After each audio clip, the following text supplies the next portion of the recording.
I'm going to tell you my experience about buying a half-ton pickup to pull a 7,000-pound Grand Design Imagine XLS trailer. And it's not good.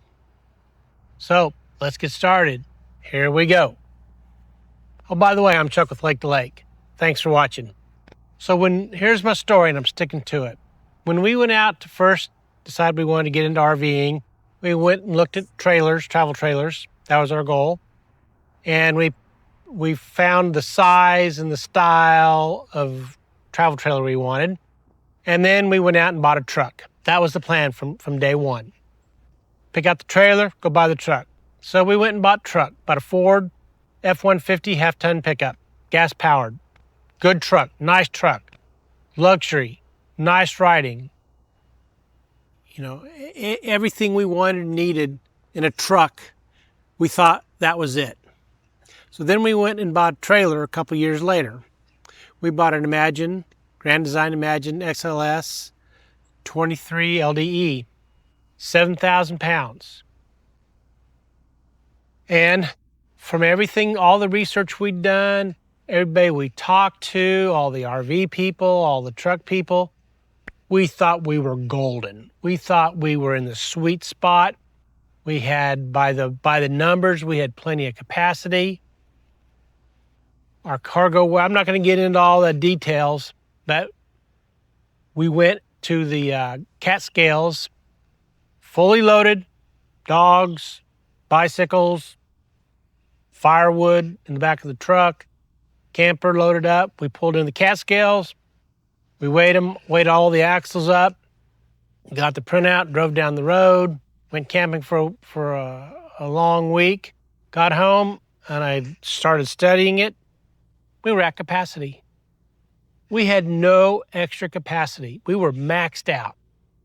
I couldn't add anything extra. Now here's the dilemma. When you're at capacity, you have no room for anything. I couldn't even fill up my water tank. I would have been over. You know, it's 39 gallons at 8 gallons. That's 300 gallons plus of water added weight. That would have put me over my cargo weight. That would have put me over my gross weight of my Imagine trailer. It's like, this wasn't the plan. But nobody told me that. I saw lots of people driving around with half-ton pickups pulling trailers as big or bigger than mine. And so that was kind of concerning, but I said, you know what? We can deal with this. We'll figure out a way to make it work. So fast forward a couple years, we're going down to the Lake of the Ozarks, down the Ozark Mountains. We're driving the half-ton Ford pickup, nice pickup. I mean, interior was spot on. Well, we're driving around these curves. We're going up, we're going down.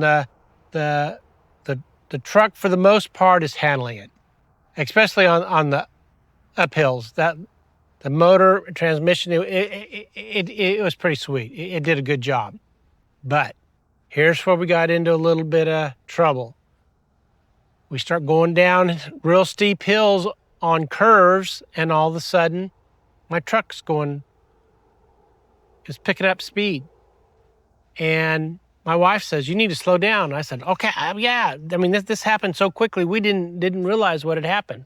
So we kind of took it a little more cautiously from then on. But when we went into that blind curve that we didn't realize was a real steep slope, you know, they put the slope sign after the curve, after the trees, when you're on the downhill steep slope. Well, we were going too fast. That's the bottom line. And we were never really in any trouble, but we both kind of looked at each other and said, you know, that was not safe. And we had a bad family accident, not on my part, but a family member was involved in a bad accident. So we kind of put safety as our number one priority in life. And if we can't do it safely, you know what? We need to reconsider it. So we did a little bit of soul searching. We did a little bit of talking. I looked at the numbers again, and I kind of realized that as long as we're going local, and local I mean 1 or 2 hours away, our truck was fine. But if we want to go on a long distance trip, and if we want to go up and down the mountains, or we want to go out and that was another thing, in windy conditions, that half-ton truck, it got pushed around a lot. We have a very good weight distribution and anti-sway hitch, and the wind still pushes it around really bad. So we did a little bit of soul searching, and we came up that if we really want to go long distance driving, we need to get a bigger truck. And after a couple of years, I'm not saying we outgrew our trailer, but it is, I will say our Grand Design LDE 23, it is truly a couple's trailer.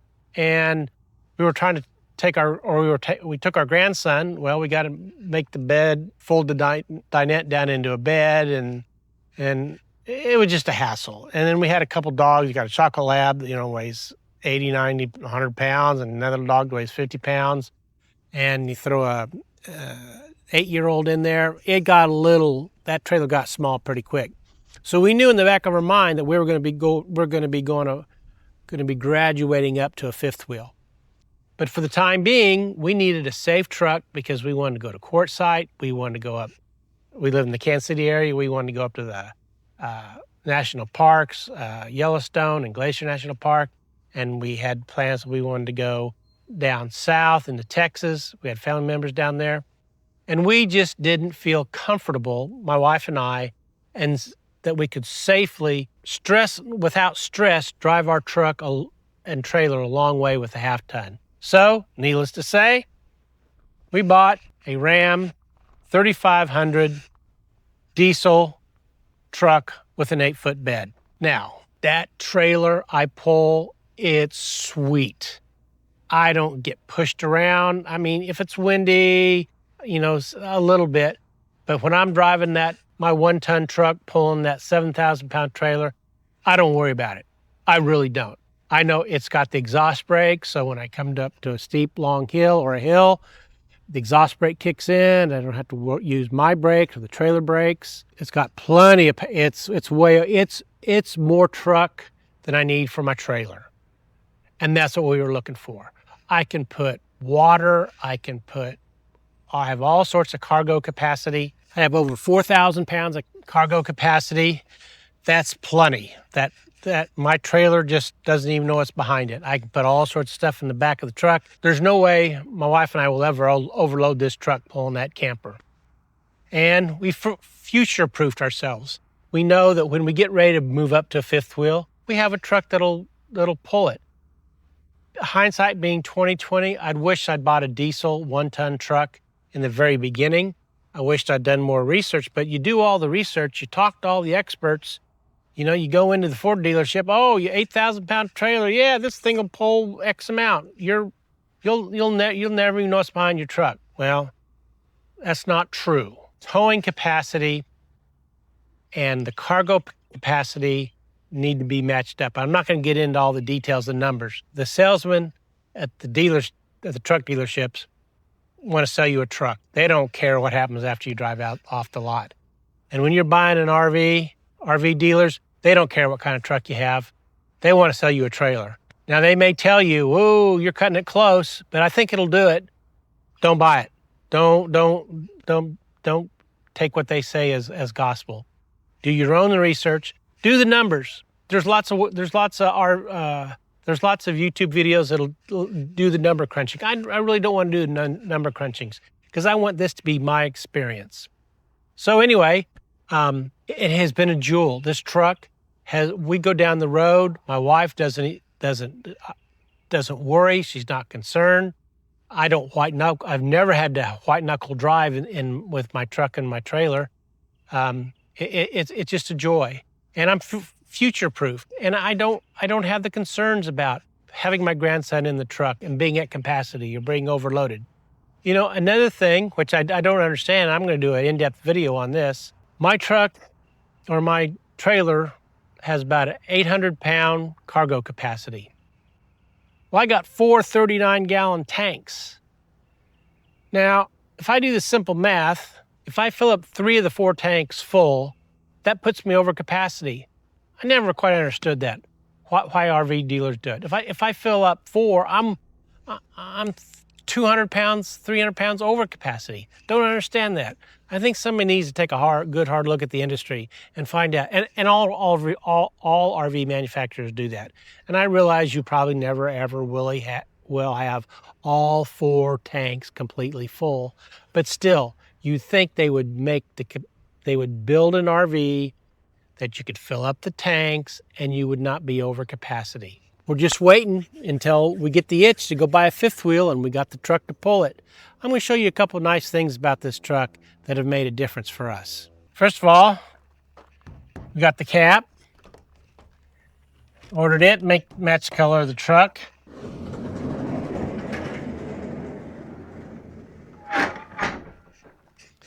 Slide out bed. I had a slide out bed in my Ford, but I didn't have a topper. So I didn't have a lot of room to stack stuff and have it covered. This is a game changer here right now with this truck. I can get to everything easily and stack it the way we want it, pull it out, and I can reach it. So that's a game changer. If you have the opportunity, get one of these slide out beds. You will not regret it. So kind of repeat, do your research, buy more truck than trailer. Don't buy more trailer than truck. And if you buy more truck than trailer, you'll always have a safe trip. And that's the most important thing when you go RVing is safety. Okay, I think that'll wrap it up. Well, I think that'll do it. Until we meet around the campfire, y'all take care now. Bye-bye.